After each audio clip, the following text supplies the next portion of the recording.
যেহেতু অত আমার টাইম নেই, আমি সপ্তাহখানেক হয়তো দেরি করবো মাটিতে দেওয়ার পরে, সেজন্য খোলটা আমি অল্প পরিমাণে দেবো, বেশি পরিমাণে দেওয়ার দরকার নেই। কারণ যদি এটা হচ্ছে কি বেশি পরিমাণে যদি দিই তো গাছ শিকড় ছাড়ার সঙ্গে সঙ্গে যদি না পচে থাকে এটা, তাহলে গাছটা মারা যেতে পারে। সেজন্য অল্প পরিমাণে দেবো।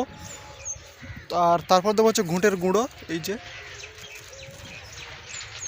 ঘুঁটের গুঁড়ো, কিন্তু ঘুঁটের গুঁড়ো বেশি পরিমাণে দিলে কোনো অসুবিধা নেই, এতে খুব একটা কিছু যায় আসে না। ঘুঁটের গুঁড়ো বেশি দিই কম দিই কিছু যায় আসে না। কিন্তু আমার গুঁড়ো ফসফেট দাও অভ্যেস, তো বাবা এক বস্তা দানা ফসফেট এনে ফেলেছে, সেহেতু দানা ফসফেটটাই এখানে দেবো। অসুবিধা নেই, উপাদান সব একই, শুধু এটা দানা আর আমি যেটা দিই ওটা হচ্ছে গুঁড়ো। যাই হোক, দানা গুঁড়ো কোনো অসুবিধা নেই, একই ব্যাপার।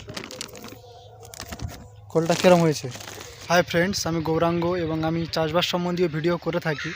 এবং আজকে যে বিষয়ে আমি ভিডিওটা করছি সেটা হচ্ছে ঢেঁড়স চাষ বিষয়। এবং ঢেঁড়স চাষের প্রথমে পুরো বিষয়টা আমি বলছি না, প্রথমে মাটিটার বিষয় বলবো, প্রথমে মাটিটা তৈরির বিষয় বলবো। এবং এই যে দূরে যে জায়গাটা দেখতে পাচ্ছ, এটা হচ্ছে আমার কাটা 15 জায়গা, এবং তার মধ্যে হাফ ওইদিকে দিয়েছে আলু, এবং এই দিকটা যেটুকু পড়ে আছে এটাতে ঢেঁড়স দেবো। এবং ঢেঁড়স চাষের প্রথম ধাপটা হচ্ছে মাটিটা তৈরি। এই মাটিটা তৈরি কিভাবে কি করছি এবং করব সেটা তোমাদের বলবো। তোমরা ভিডিওটা দেখতে থাকো, আমি ক্যামেরাটা ঘুরিয়ে তোমাদেরকে দেখাচ্ছি, এটা দেখতে থাকো। বন্ধুরা, এই যে মাটিটা তোমরা দেখতে পাচ্ছ, এই মাটিটা আমি দেখো অনেকটা বড় বড় ঢিল হয়ে আছে, মানে ভালো করে মাত্র মোটে আমি একবার চাষ দিয়েছি, ডবল চাষ দেওয়া হয়নি। আর এটা একবার চাষ দেওয়ারও কারণ আছে, কারণ যখন আমি চাষটা দিই তখন মাটিটা ছিল নরম, একটু নরম মতো ছিল মাটিটা। সেজন্য প্রথমে একটা চাষ দেওয়ার পর আমি এটা অন্তত 15 দিন হয়ে গেল বা 20 দিনও বলতে পারো, 20 দিন হয়ে গেছে মাটিটা আমি শুকাচ্ছি। বন্ধুরা, এই যে মাটিটা আমি যদি ভালোভাবে না শোকাই, তাহলে এখানে যে বিশেষ করে ঢেঁড়স গাছের একটা মারাত্মক রোগ হচ্ছে গোড়া পচা রোগ। এবং মাটিতে যদি রস থেকে যায়, তাহলে সেই রসালো মাটিতে যদি দানা বসানো হয়, গাছ তো বেরোবে ঠিক আছে, কিন্তু গোড়া পচা রোগটা বেশি লাগতে পারে। সেই জন্য আমি কী করেছি, এটা অন্তত 15 থেকে 20 দিন আমি শুকিয়ে নিয়েছি। নেওয়ার পর মাটিতে কোনো রস নেই, এবারে দ্বিতীয় চাষ দেবো, দিয়ে দানা বসিয়ে দেবো, যাতে গোড়া পচা রোগ যে একেবারে লাগবে না তা নয়, লাগবে, কিন্তু সেটা অল্প পরিমাণে লাগবে। যার জন্য আমি 15 থেকে 20 দিন শুকিয়ে নিয়েছি, এবং এতে এবারে আরেকটা চাষ দিয়ে তার উপরে আমি দানাটা বসিয়ে দেবো, যাতে আর গোড়া পচা রোগটা কম লাগুক, যাতে বেশি না লাগে। কিন্তু তার আগে বলবো, আমি এখানে পোলট্রির যে লট, পুরনো লট হয়, সেটা আমি ছড়িয়ে দিয়েছি, দিয়ে এর উপরে চাষ দিয়ে দেবো, দিয়ে ভাটি কেটে মাটিটা একটু ঝুরঝুরে হয়ে যাবে গেলে, যেহেতু মাটিটা ভালোভাবে শুকিয়ে গেছে সেহেতু ঝুরঝুরে হয়ে গেলে আমি আবার ড্রেন দিয়ে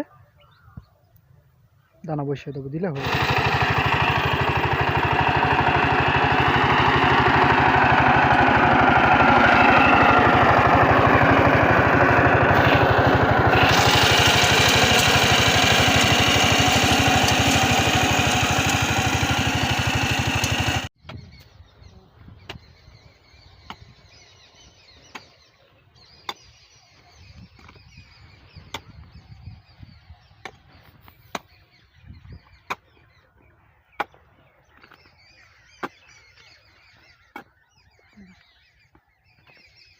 ছোটো করে বেঁধে না তো, এইটা ছোটো করে বেঁধে, আর এইটা থাক।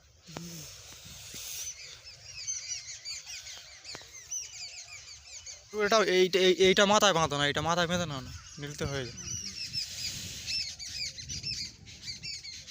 তাই তো, এদের যে জমিটা, জল থাকে না, অনেক আগে জল শুকিয়ে, আর অনেক আগে এইসব জায়গাগুলো তোমার আলু বসানো বলে যে কোনো জিনিস অনেক আগে, তুমি আগে তো শুকিয়ে যা। হ্যাঁ, এদের থেকে আমাদের ধান কাটা অনেক আগে, কিন্তু এদের সে তার আগে কবে শুকিয়ে গেছে, আর আমাদের জায়গা শুকোয় না, তা কী করে কি হবে। এই দেখ, এই মাটি উঁচু আর আরো কেটে আরো নিচু করে বলে তাল দিচ্ছে।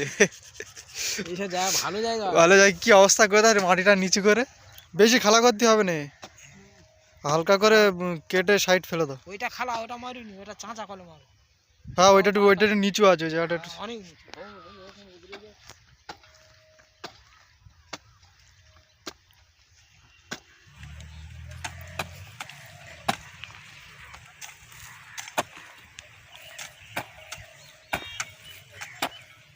বন্ধুরা, মাটিটা চেলে দিচ্ছি, যাতে মাটিটা মোটামুটি ড্রেনটা কাটতে যাতে সুবিধা হয়, সেই জন্য মাটিটা চেলে দেওয়া হচ্ছে।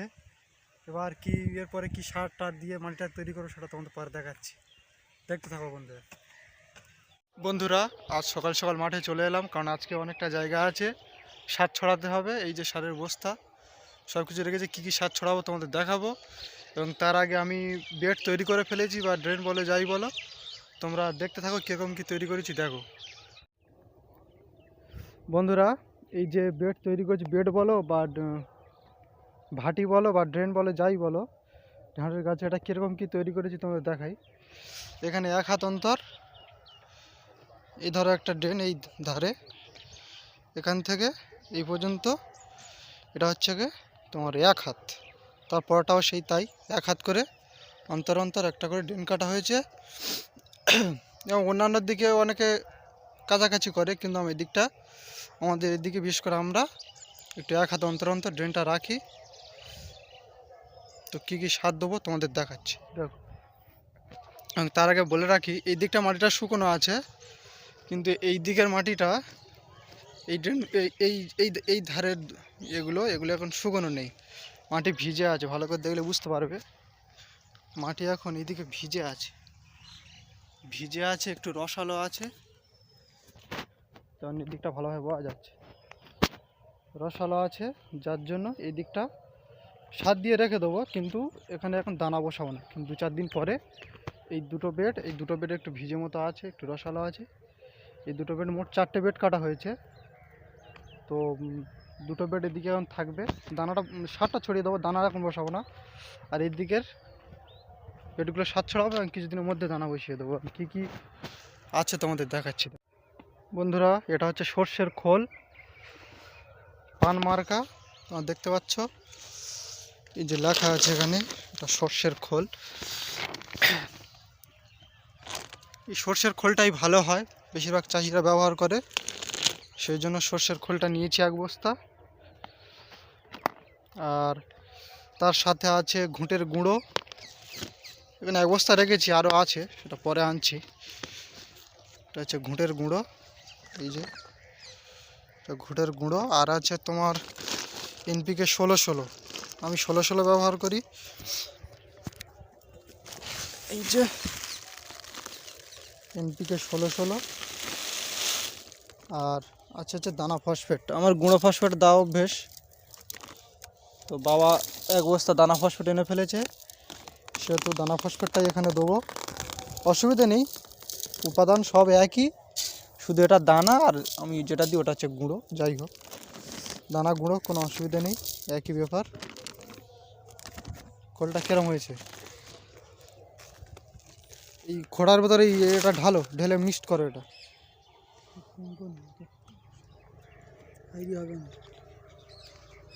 কম কম ওই ঢেলে নাও, ওই খোড়া হাফ ঢেলে নাও। হ্যাঁ হ্যাঁ, হয়েছে। আর এটা ঢালো, এটা ওই অত্রার মতো ঢালো, অনেক কাজ হবে।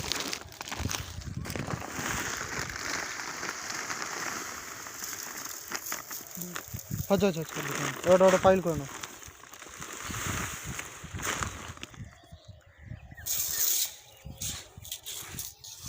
ওইভাবে না, একদম এই এক সাইড থেকে কাটালে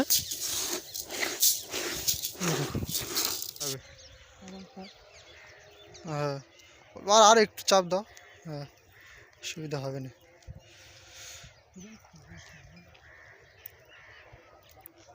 বন্ধুরা, সার ছড়াচ্ছি, তবে অল্প পরিমাণে সার দিচ্ছি, বেশি পরিমাণে সার দেবো না, কারণ শীতের সময় মাটির সাথে ভালোভাবে না মিশলে দানার গোড়ায় যদি পড়ে, দানার পাশে যদি পড়ে থাকে সার, তো তোমার দানা শিকড় ছাড়া মাত্র পচে যেতে পারে। সেজন্য অল্প পরিমাণে দেব, সার বেশি দেবো না। এতে দিয়েছি এনপিকে আর SSP, single super phosphate, NPK 16-16।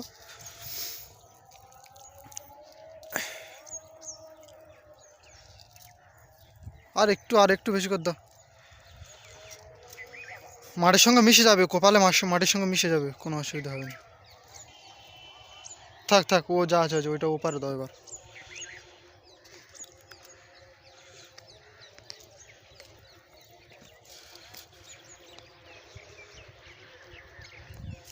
বন্ধুরা, খোল তো আমি দেবো, ঢেঁড়সের ভাটিতে দেবো বা ড্রেনে দেবো, যাই বলো।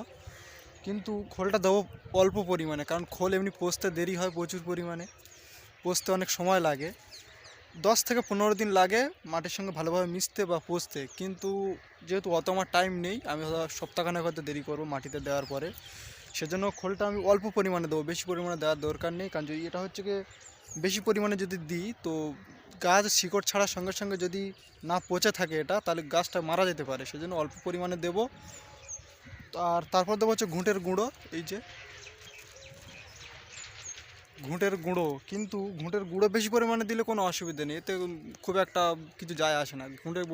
ঘুঁটের গুঁড়ো বেশি দিক কম দিক কিছু যায় আসে না, কিন্তু খোলটা অল্প পরিমাণে দিতে হবে, খোলটা বেশি পরিমাণে দেওয়া যাবে না। আর তার সাথে দিচ্ছি তোমার ধরো ওই এনপিকে 16-16, আমি 16-16 দিই, কারণ 16-16 তো ব্যালেন্স আছে সারটা। কীরকম? এনপিকে 16-16তে নাইট্রোজেন, ফসফরাস আর পটাশ তিনটে সমান পরিমাণে থাকে, সব 16% করেই থাকে। আর এসএসপিতে কী থাকে তোমরা জানো, ফসফরাস, সালফার আর ক্যালসিয়ামও থাকে এতে, যাই হোক। আর খোলেতেও তাই, নাইট্রোজেন, ফসফরাস আর পটাশ থাকে, কিন্তু এটা তোমার ওই দেরিতে খাবে গাছ, এটা অনেকটা লেটে পায়। আর সারটা দিলে খুব তাড়াতাড়ি পেয়ে যায়। আর ঘুঁটে দিলে তো শিকড়ের জন্য খুবই সুবিধে বা ভালো, শিকড় ছাড়তেও সুবিধা হয় এবং মাটির গঠনও ভালো করে এবং জল ধরে রাখার ক্ষমতাটা এতে বাড়ে ঘুঁটের গুঁড়োটা দিলে। সেহেতু ঘুঁটের গুঁড়োটা দিচ্ছি আর খোলটা দিচ্ছি, আর ওদিকে তো সার বাবা ছেড়ে দাও। বন্ধুরা, খোলের গুঁড়ো দেওয়া হচ্ছে, তবে খুব অল্প পরিমাণে, বেশি পরিমাণে চাপ করে দেব না, কারণ বেশি দিলে সমস্যা হতে পারে। অল্প দেবো, কোনো অল্প দাও না, বেশি দেওয়ার দরকার নেই। উড়ে যাচ্ছে, একটু নিচু করে দেবে, উড়ে যাচ্ছে খোলগুলো।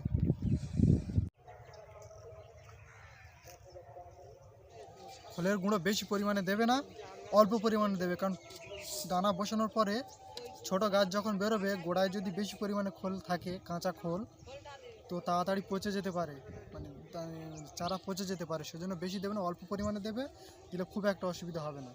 আর এমনি এটা দেওয়ার 7 দিন, অন্তত কমপক্ষে 7 দিন পরে তোমাদের দানা বসাতে হবে, তার আগে দানা বসানোই ভালো। কমপক্ষে 10 থেকে 15 দিন হলে ভালো হয় খোল দেওয়ার, কিন্তু যেহেতু সময় নেই, অন্তত 7 থেকে 8 দিন পরে দানা বসাতে হবে, তার আগে নয়। তো আমিও সেই 1 সপ্তাহ পরে দানা বসাবো, এটা আগে দিয়ে রাখছি, তারপর জল দেবো, খুশে রাখবো মাটি, তারপরে আমরা দানাটা বসাবো, তার আগে না। ভালো করে ভিজি করো, কি ভালো মোটা পড়ে আসছে।